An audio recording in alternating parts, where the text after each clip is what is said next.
हामी चाहिँ यहाँ केक बनाउँदैछु गाइज हैन मेरो बच्चाले यहाँ आज सिम्पल रेसिपीमा केक बनाउँदैछ फर्स्ट हामीले अन्डा यसरी फिट्यौं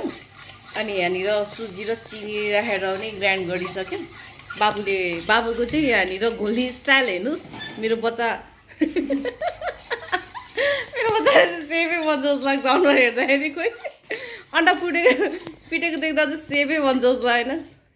ल हेर्नु हो अझ गरौँ हामीले आज चप पनि बनाइसक्यो यो चाहिँ पहिला हामीले धेरै खान्छ यस्तो त धेरै वर्ष मामा घर होइन मामा घर निरको होटेलमा यस्तो बनाउँदै ल अझ फिट हो यति अनि कुन केक बनाउनु आज हामी सिम्पल रेसिपीमा मिल्क केक बनाउने हेरौँ कस्तो खालको केक बन्छ हेरौँ त्यसरी बनाउने नि बाबु यस्तो गर्नु स्वादै यसरी गर्ने हो ले ल हो ल त्यसरी हेर्नु मजाले यसरी भुज्दै ल अनि गाइस हामी चाहिँ अहिले केक बनाउनु लाग्यो अनि सबै कुरा रेडी छ नि यसभित्र के छ हेरौँ तेल चाहिँ यहाँ चप बनाएको तेल छ यहाँ मिल्क केकको लागि मिल्क छ यहाँ चप छ अलरेडी बनाइसक्यो अब बाबाहरूको लागि हो अनि यो चाहिँ के हो फ्लेभर के हो यसको पिठो हो यो मैदा हो कि पिठो हो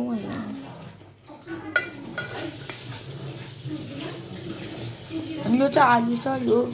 चप बनाउनु लागि अनि चप चाहिँ यति पातलो छ अनि यो चाहिँ फिटेको एग हो मैदा हाल्यौँ सुजी पनि हालेर ग्राइन्ड गरिसक्यो सुजी चाहिँ मैदा पनि हाल्छौँ होइन अब कस्तो बन्छ केक त्यो चाहिँ थाहा छैन होइन माथि गरेर गर्नु है सबै डल्लो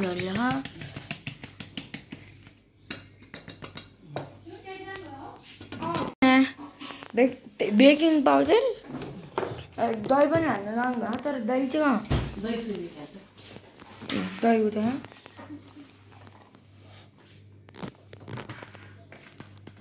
नवीन धेरै दिन भइसक्यो हामी केक बनाउने भनेर बेकिङ पाउडर ल्याएको मेरो एक्जाम भन्दा अगाडि भएको थियो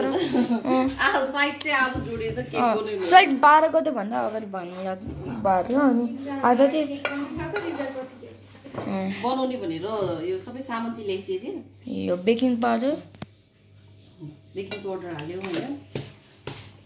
यो दही छ दही एकदम चिसो छ चिनी पनि हालिसक्यो होइन अब यसो हामी यो चाहिँ सिजर अनि काट्नु हुन्छ अब यो चाहिँ यहाँ जान्छ सायद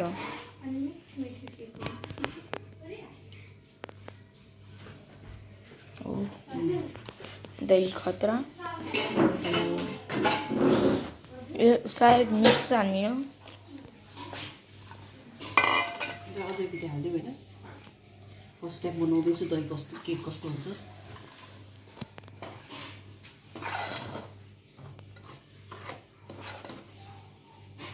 अब यसमा हामी दुध मिसाउँदैछौँ तर हटाउनु पर्छ होइन खतरो के खिलाडी त यो मेन हो हाम्रो मामु मेन हो खतरो के खिलाडी यो चाहिँ थोरै आयो दुध तातो कराईबाट तर निकाल्नु दुख्सी भर्खरै आगो नि पाऊ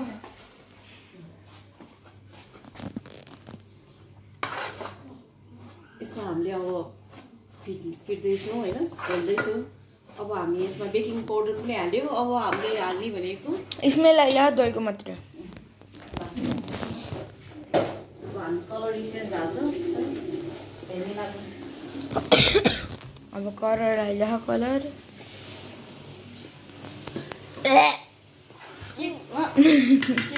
मैले यो सुँगेको मिल्थ्यो थियो यो अलिकति त्यसको यस्तो आइला चाहिँ कस्तो स्मेल छ भने यसको त्यो अलिकति त्यो औषधि जस्तै लागिरहेको थियो त्यो ज्वरो हुने बेलामा ठिकै छ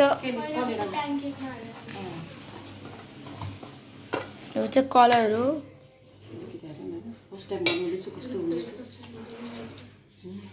यो चाहिँ यमरीको त्यो लागिरहेको यमरीको त्यो हुन्छ नि एउटा के अरे दुईवटा हुन्छ नि एउटा सेतो अनि एउटा कालो चाकु अनि चाकु जस्तो लागिरह अनि लागिरह यमरी पकाउने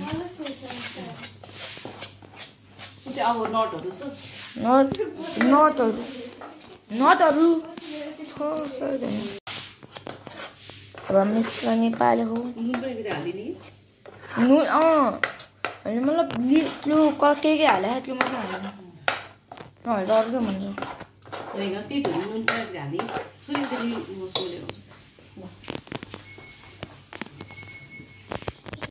नुनको धारण भइसक्यो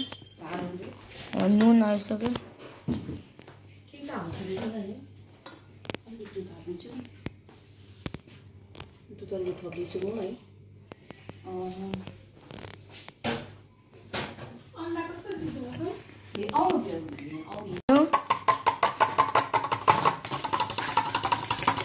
यसरी खिचेर पनि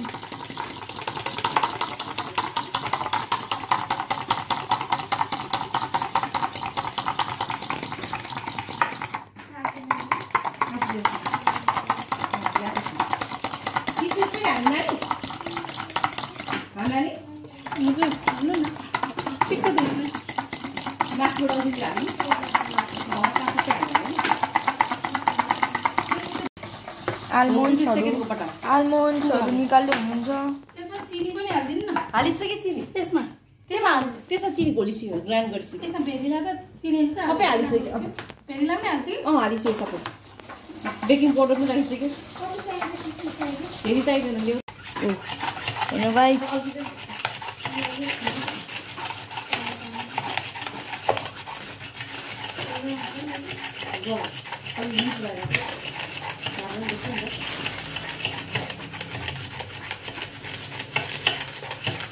यति मात्रै हाल्ने हो र हुन्छ त्यो अझै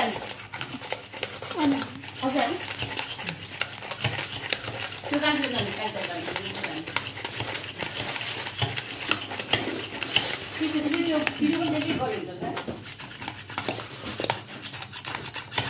फर्स्ट टाइमदेखि दुईवटा अन्डाले पनि यति धेरै त्यो यस्तो हुन्छ भनेर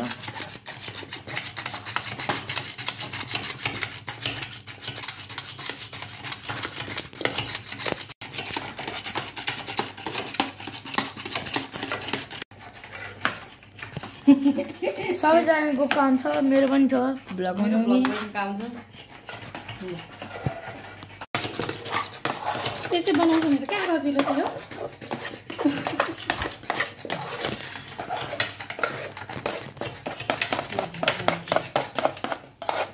यतिको भयो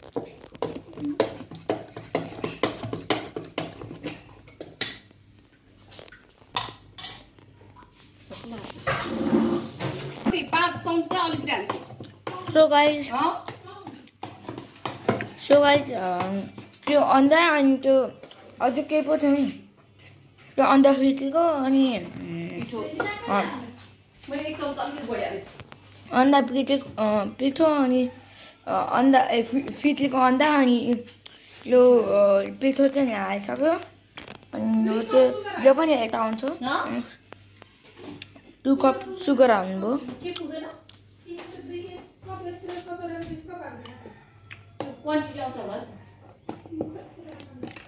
आज म पनि ट्राई गर्छु 5 चम्चा चिनी राखेर 7 चम्चा भयो अझै हाल्नु म ट्राई गरेँ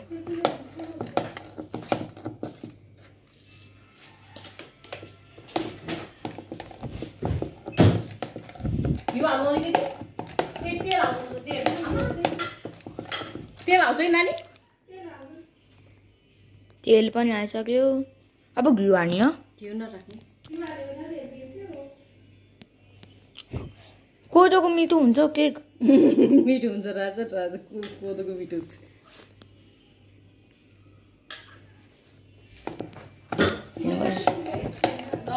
म गर्छु नि मिक्स गरिदिन्छु।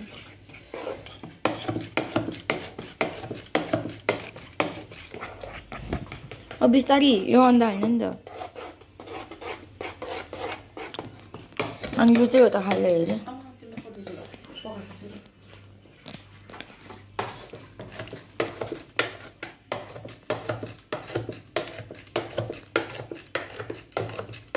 अहिले चाहिँ हामी तातो पानी तताइरहेको छौँ ओभनमा।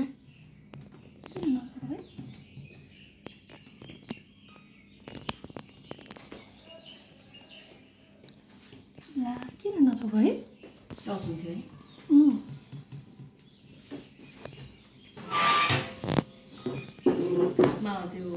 ए 10 इयर्सको वारेन्टी रहेछ नि त 10 इयर्सको वारेन्टी भयो च्याप्च्याप छ कि बाबु लाइट बन्नु नि थिइन् कि लाइट होइन बनिसक्यो सबै सकिसक्यो सबै सक्यो होइन। तर यो ओभनमा चाहिँ गर्नु बाँकी छ 22 मिनट 30 मिनटको टाइमल भयो 8 मिनट सकिसक्यो। अनि यो चाहिँ के हुन्छ होला कस्तो स्मेल आउँछ होला कस्तो मिठो हुन्छ होला हेरौँला होइन। नि हेर्दा ठिकै नर्मल लाग्ला। यो कति पाउन्डको हो?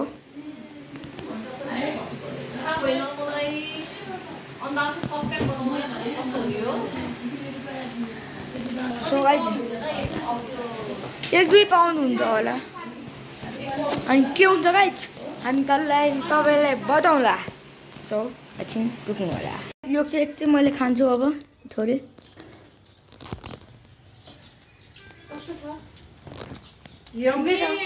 ठिकै छ गाइस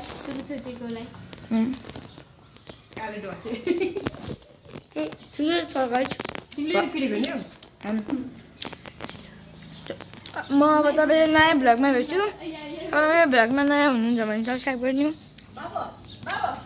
पुरानो हुनुहुन्छ नि लाइक सेयर गरिदिनु। म तपाईँलाई नयाँ भ्लगमा भेट्छु। Tata bye bye.